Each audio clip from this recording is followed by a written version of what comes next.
We're back on Let's Have It Out. Time for another caller. We have Ivan from Johannesburg on the line. Hi, Ivan. What is your question or your comment? Thank you, Muhammad. My comment firstly is I'm not sure where Jamie lives. Israel has recently passed a law, a nation-state law, which characterizes Israel as a Jewish state. That clearly others all Arabs in that state. So the Arabs cannot be deemed equal to the Israelis. There are separate laws for the Israelites and there are separate laws for the Arabs. That's a clear case of discrimination, and that's classic apartheid. Thanks so much, Ivan. Jamie, you can respond I'd to like that. I'd like to respond to that, because I think either the caller is confused, Ivan, or he actually is also misinforming South Africa. I think the best thing that I can ask all South Africans to do is to go and read the nation-state bill. It's not hidden. It's not a secret document. It's less than a page long. If you read it, all rights of Israeli citizens. Now, Israel, as you know, Mohammed, and I'm hoping you're honest on this one, it's got 7 million or so citizens. 5 million are Jewish, 2 million are Arab. All of those citizens have equal rights. They can vote, they can move around, they can take part in political parties, they have the same curriculum in schools, Do you know they that can marry each other. I mean, so far I'm telling you the truth, Do you know right? that if you're not Jewish, you can't get married in Israel? A lot of people can't get married in the religious system in No, you can't get married. You can't get religiously married. So this is, you see, you're trying to conflate issues.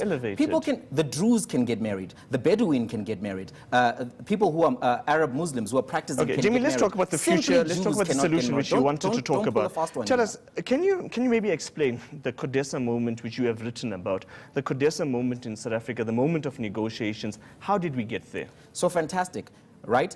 I actually think the way we got there was that there was sufficient goodwill from both sides, right, to get to the negotiating table. Now, what you're suggesting coyly is that we need sanctions in order to get them to the negotiation table. However, sanctions have not worked in the recent era on a bunch of countries, and I'm going to give you some examples to show you why the BDS approach. Let's talk about South Africa.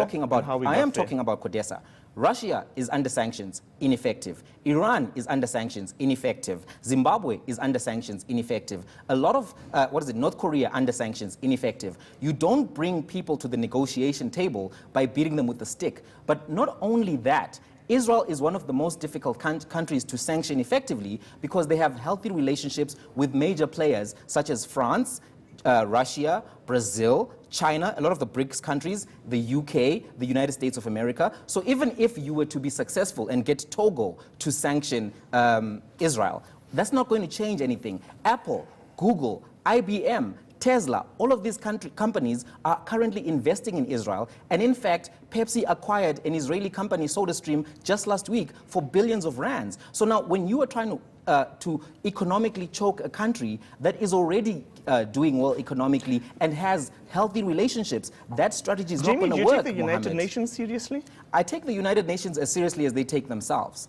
So the UN produced a report 2 years ago documenting how Israel has lost 46% in foreign direct investment as a direct result and consequence of the international boycott, divestment and sanctions movement, going to show that in fact the BDS movement is having an effect and is having an impact. It's having absolutely no effect. Mohammed, I'm going to counter that. But I really want to, rather than us going on a tangent, because we only have a minute. This is not a tangent, this is central. I'd like us to talk about the Codesa moment. Nelson Mandela could have been released 5 years before the date that he was released if he had only given up resistance.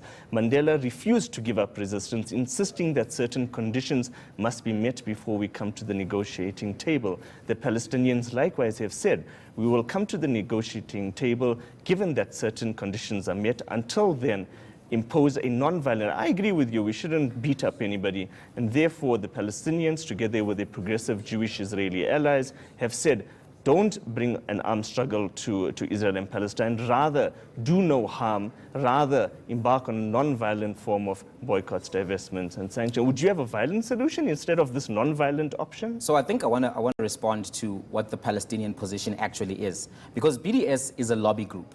The Palestinian position is expressed through the Palestinian Liberation Organization and the Palestinian Authority, run by Fatah, run by Mahmoud Abbas, who took over from Arafat. And Mahmoud Abbas and Arafat and several other people have believed in certain things that the PDS does not. Number one, a two-state solution. Number two, a recognition of Israel. Number three, trade with Israel. Number four, engagement with both sides. Now, when the BDS comes and says we must disengage, we must not engage, and in previous shows you've called for this. There was a show called Judge for Yourself where you called for the same thing. You called for diplomatic protest, but that's ineffective, and that's in effect not what the Palestinian people stand for. The only organization which supports what the BDS stands for is Hamas. They're an extremist organization that has used violence against the Israelis, that has fired rockets at schools, at nurseries, and has been very aggressive. Okay, the Palestinian jihad agrees with thanks your so much, viewpoint. Jamie.